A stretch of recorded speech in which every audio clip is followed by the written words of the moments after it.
따라 하실까요? 다시 사명으로. 이제 사회적 거리두기가 해제되고 또 앞으로 이제 더 많은 음식 취식 금지라든가 이런 것들도 또 코비드19에 대한 이해가 1급 질병에서 2급 질병으로 이제 낮아지면 정말 많은 것들이 또 한 번 달라질 겁니다. 참 놀라운 것은 우리는 강화된 사회적 거리두기의 통제도 참 쉽게 적응한 반면 해제도 상당히 쉽게 적응하는 것 같아요. 지금 인천공항에는 항공기가 만석이라고 하더라고요. 이코노믹석보단 비즈니스석이 더 예약률이 높고 단거리보단 장거리가 더 많은 예약을 보이고 있답니다. 또 지난 주말 야구장이 인원으로 꽉 찼더라고요. 젊은이들은 치맥을 즐기고 이제는 해제되어서 소리 지르며 응원하고 있는 걸 봤습니다. 멀리 갈 필요도 없겠지요? 아직 정식 개장도 하지 않은 임시 개장임에도 불구하고 현재 레고랜드는 많은 사람들이 오고 있습니다. 우리가 안 가서 그렇죠. 레고랜드는 명확한 나이 구분이 있는 곳 같아요. 그래서 사막산 케이블카는 그렇게 서둘러서 가시던 우리 권사님들이 레고랜드는 안 가시는 것 같습니다. 어쨌든 제가 어제 보니까 이 레고랜드하고 춘천역을 오가는 셔틀버스가 정말 80년대 서울 만원버스를 떠올리듯이 꽉 차서 가는 걸 봤습니다. 그 비싼 입장료에도 사람들이 온다는 것은 그만큼 다니고 싶고 뭔가 억눌렸던 것을 여행은 물론이고 놀이라든가 교제에 갈증이 있던 사람들이 이제 해소를 위해서 나오고 있다 이렇게 보여집니다. 억누를 수 없는 거죠. 사람들은 행복하고 싶고 즐거운 삶을 살고 싶어하는 그 기본적 욕구 이것까지 우리가 억누르기는 어렵다 생각이 듭니다. 뿐만 아니라 좋은 음식을 먹고 싶고 또 좋은 옷 갖고 싶고 좋은 집, 좋은 차 가지고 싶고 좋은 동네 살고 싶고 좋은 학교 가고 싶은 마음들 인간적인 어떤 기본 욕구인 것 같고요. 그 욕구 자체는 악한 것 아니지만 그 욕구만 따라 사는 삶은 뭔가 부족한 삶이라고 하는 생각 지울 수가 없습니다. 한 단계 더 나간다면 남들보다 더 높은 자리에 올라가고 싶고 뭔가 이것이 내 자녀에게도 물려주고 싶은 이러한 마음들 소위 말해 성공 욕구는 인정 욕구와 함께 사람들 누구에게나 있는 거죠. 아마도 복음서에 나오는 성경의 제자들도 비슷한 욕구가 있었습니다. 그래서 예수님을 따라다니면서 그런 이야기 하죠. 예수님의 나라가 올 때 저를 예수님의 보좌 옆에 오른편에 좀 서게 해 주십시오 라고 하는 것은 하나님 나라를 의미하는 게 아니라 이 땅에서의 영광을 의미했습니다. 근데 이렇게 욕구를 따라가다 살다 보면 자기 욕심 채우고 자기에게 이득되는 것만 원한다면 그 인생은 결국 십자가 앞에서는 도망치는 인생 되더라는 거예요. 고난이 오면 그 사람의 실체가 드러납니다. 정말 이 사람이 뭘 원했던 것인가는 고난 앞에서는 분명히 드러나죠. 근데 그랬던 제자들이었습니다. 십자가 앞에서는 다 도망가고 죽음 앞에 두려워하던 제자들이 변합니다. 사도행전으로 넘어오면 이 제자들의 모습이 죽음을 두려워하지 않고 아주 비장하면서도 삶의 목적과 태도가 완전히 다른 사람이 되어 있어요. 그 차이가 뭘까? 하나만 이야기한다면 이들이 복음서와 사도행전의 차이가 있다면 이 제자들은 부활하신 예수님을 만났다는 겁니다. 부활하신 예수님을 만나고 이들은 전혀 다른 존재처럼 달라져요. 삶의 가치와 목적이 달라지고 말이 달라집니다. 태도가 달라집니다. 더 이상 사람의 눈치 보고 겁먹던 사람들이 아니라 자기의 이득을 쫓던 사람들이 아니라 담대하게 복음 증거하고 예수 부활을 증언하는 증인의 삶을 살더라는 거예요. 그리고 그 마음을 한 번도 바꾸지 않고 온갖 박해 앞에서도 순교를 감당하면서도 그 사명을 지키는 인생이 되더라는 겁니다. 아마도 부활을 눈으로 봤으니까 또 부활하신 예수님을 만졌으니까 그 허리에 창자국에 손을 넣었으니까 이들의 믿음은 온전할 수 있겠다라고 생각이 듭니다. 그런데 더 놀라운 것은 이들이 가서 전해요. 뭘 전하느냐 하면 예수가 부활했다라고 하는 걸 전합니다. 근데 이 전하는 것을 듣는 사람들은 좀 입장이 다르죠. 여러분 한번 생각해 볼까요? 내가 예수님 부활을 눈으로 봤습니다. 그래서 믿었어요. 이건 어떤 논리적으로 이해가 되잖아요. 그런데 보지 않은 사람들, 예수님 만져보지 못한 사람들에게 이 증인들이 가서 전할 때에 그걸 믿는다는 건 조금 받아들이기 어렵습니다. 예수님이 부활하셨어. 예수님이 승천하셨어. 근데 그걸 안 본 사람들 입장에서는 야, 그게 말도 안 되는 소리 하지 마라. 이러지 않겠어요? 근데 놀라운 건 그 증언을 듣는 사람들 중에 많은 사람들이 그것을 믿고 그 믿음을 통해 구원받습니다. 놀랍게도 2000년이 지난 지금도 저와 여러분은 그 사실을 믿고 구원받은 줄로 믿습니다. 이게 어떻게 가능할까요? 이게 어떻게 믿어질까요? 기적은 있지만 그 기적을 믿는다는 건 전혀 다른 차원의 이야기입니다. 여러분, 오늘 성경은 분명히 말씀합니다. 성령이 임하시면 너희가 권능을 받는다라고 말씀하는데 놀라운 기적, 부활의 내용을 믿는 이유는 단 하나, 성령의 권능으로만 가능한 줄로 믿습니다. 성령의 권능이 임하는 거예요. 믿을 수 없는 것을 믿게 되는 거예요. 그 성령의 힘, 성령의 권능, 이걸 두나미스라고 하는데 이것은 하나님이 하시는 일입니다. 복음을 전하는 건 사람이 하지만 그것이 믿게 되는 것은 성령의 역사라는 거죠. 그 성령의 역사를 경험한 사람들이 지난주 이 자리에서 세례받았습니다. 그 성령의 역사를 통해 예수의 부활이 믿어지기 때문에 우리는 예수님을 믿고 있는 것입니다. 여러분, 성령의 권능을 믿음으로 복음을 전파하는 증인의 삶을 살아가는 저와 여러분들 되시기를 주의 이름으로 축원합니다. 제자들에게 그 권능이 임했을 때에 겁쟁이고 세상의 가치를 쫓고 개인의 욕구를 따라 살던 삶이 변화돼요. 사망의 권세를 따라가던 삶이 영생의 복락을 향하여 바뀌게 됩니다. 우리 인생이 변화된다는 건 예수 믿고 구원받는 변화의 삶은 바로 이걸 의미하죠. 우리들에게서의 사명이라면 바로 나의 삶이 변화된 것처럼 다른 이들의 삶도 변화되도록 예수의 복음을 증거하는 일입니다. 지난 수요일 날이죠. 일정이 일주일 연기돼서 저는 우리 장로님들과 함께 경북 울진군을 다녀왔습니다. 경북 울진군은 지난 한 달여 전에 이 영동 지역에 큰 산불이 나서 피해를 입은 이재민들을 이제 도와주기 위해서 갔던 발걸음이었는데요. 그래서 울진군 군민체육관에 그 모든 구호 물품을 이제 군청 직원들이 나와서 모으고 있었고요. 저희가 이제 큰 대형 트럭에다가 이걸 싣고 가서 전달을 했습니다. 산불 피해가 사실은 우리나라의 개국 이래 제일 큰 산불이라고 그래서 저희가 어느 정도 좀 예상을 하고 갔어요. 근데 이제 동해안 고속도로죠. 저 양양을 통해서 남쪽으로 쭉 내려오는데 뭐 양양 지나고 강릉 지나고 아무리 가도요. 산이 멀쩡해요. 그런가? 그동안에 복구됐을 리는 없잖아요. 그런가 보다. 그냥 산이 이런가 보다 하고 가는데 고속도로를 빠져나와서 이제 IC를 나오고 국도를 타고 가다 보니까 울진군에 들어서니까 눈앞에 펼쳐지는 광경이 제 예상과 좀 달랐습니다.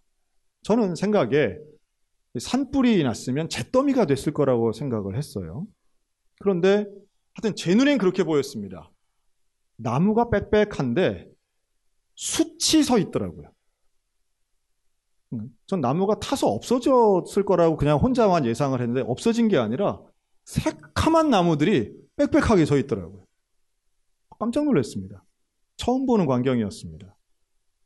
그리고 너무 가까운 곳에 그 숯덩어리 숲이 서 있는 걸 보고 이게 불덩어리였을 텐데 얼마나 무서웠을까. 물난리 난 곳은 빈틈없이 채워진다고 그러죠. 근데 불난리 난 곳은 군데군데 멀쩡한 나무들도 있고 멀쩡한 집도 있는 반면에 완전히 전소되고 찌그러진 집들도 많이 봤습니다. 이런 현장이었구나. 그래서 가서 이제 장로님들이랑 그 짐도 내리고 격려도 하고 기도도 하고 그리고 이제 돌아오는데요. 돌아오는 길이 새롭게 보이더라고요. 여러분 20년 전에 강릉에 큰 산불이 있었습니다. 또 2년 전에는 고성에도 산불이 있었고요. 최근에는 양양, 또 양구 이런 곳에 산불이 있었습니다. 근데 제가 20년 전 강릉 산불이 났었을 때 그때 와본 적이 있거든요. 한 2년 지나고. 그때도 뭐 나무가 없어서 민둥산처럼 보였었는데 여러분 지금 어떨까요? 지금 그 산불이 20년 전 지나간 그 자리에는 나무가 빽빽하게 심겨져 있습니다. 아주 큰 나무는 아니더라도. 어떻게 회복이 됐을까요? 여러분 자연 상태는 그냥 두면 20년 만에 그렇게 다 나무가 자랄까요? 그렇지 않습니다. 누군가 심은 겁니다. 누가 심었는가? 정부가 심은 거예요. 사실 이런 큰 대형 산불이 지나가면 산림 복원 사업을 합니다. 거기에 가장 많은 돈이 들어갑니다. 돈을 들여서 나무를 심은 거예요. 그리고 그 심겨진 나무가 10년, 20년 지나서 그만큼 자란 거죠. 죽음의 땅 같던 숯덩어리 같던 바로 그곳에 죽은 나무는 베어내고 거기에 산 생명을 심는 거예요. 아무리 큰 시험과 고난이 있고 죽음의 그늘이 있다 할지라도 거기에 생명의 씨앗을 심으면 회복된다라고 하는 진리를 깨달은 시간이었습니다. 저희가 전달한 구호품과 성금이 우리 울진 군민 피해 입으신 분들에게 작은 씨앗이 되기를 원하는 마음이지요. 그 희망의 씨앗이 또 누군가 나와의 아픔에 함께한다라고 하는 그 생명의 씨앗이 되어서 우리 이웃들이 살아나는 역사가 일어나기를 간절히 기도했습니다. 마찬가지죠. 우리가 부활의 복음을 전하는 것은 생명을 심는 거예요. 예수 부활의 복음은 누군가에게는 멸망과 죽음과 절망 가운데 있는 사람에게 생명과 소망의 씨앗이 되는 겁니다.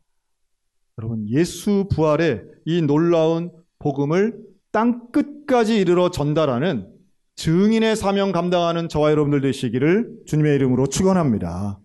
다시 이 한반도가 살아나고 대한민국이 살아나기 위해서는 팬데믹 상황에 모든 멈춰져 있던 것들이 다시 회복되는 건 단순하게 여행만 회복되는 게 아니라 영혼이 회복돼야 된다는 말씀이에요.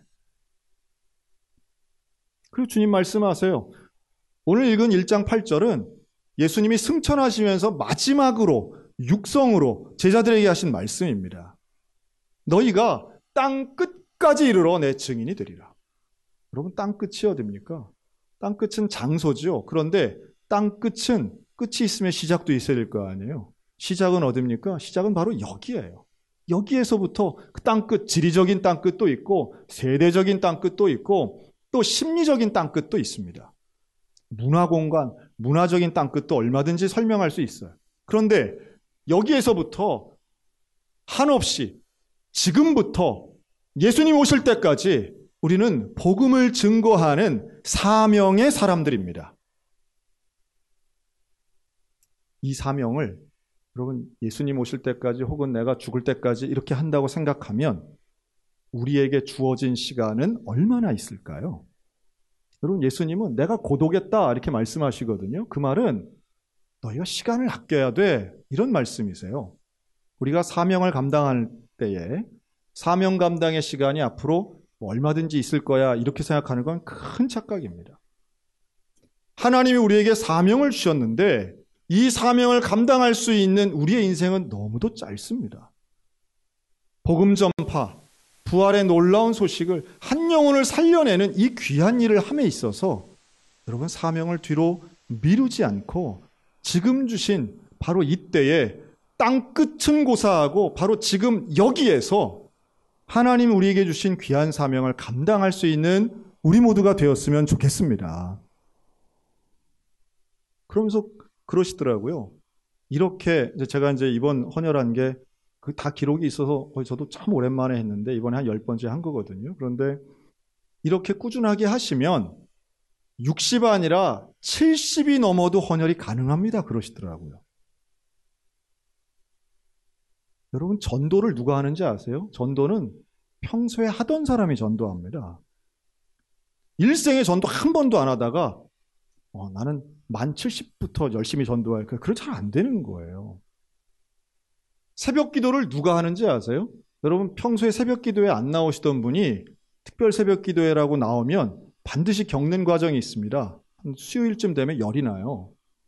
목요일쯤 되면 몸살 납니다. 안 하던 거 하면 그렇게 돼요.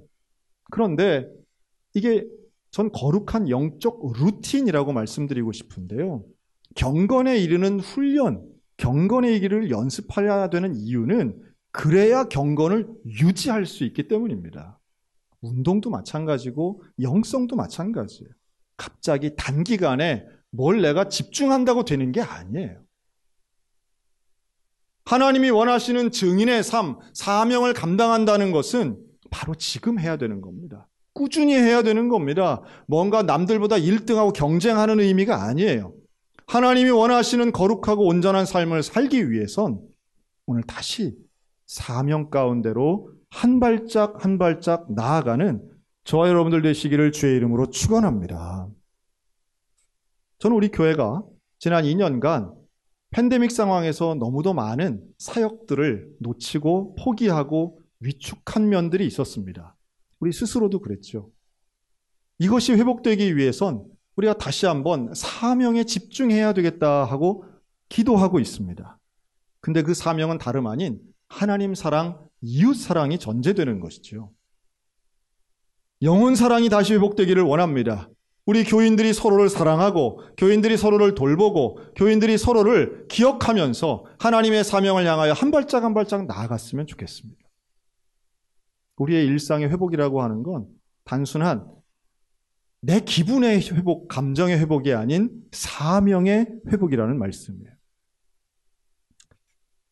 제가 2016년 서양교회 담임목사로 오고 그 이전까지 저는 대구에 있는 시민성결교회에서 사역을 했습니다.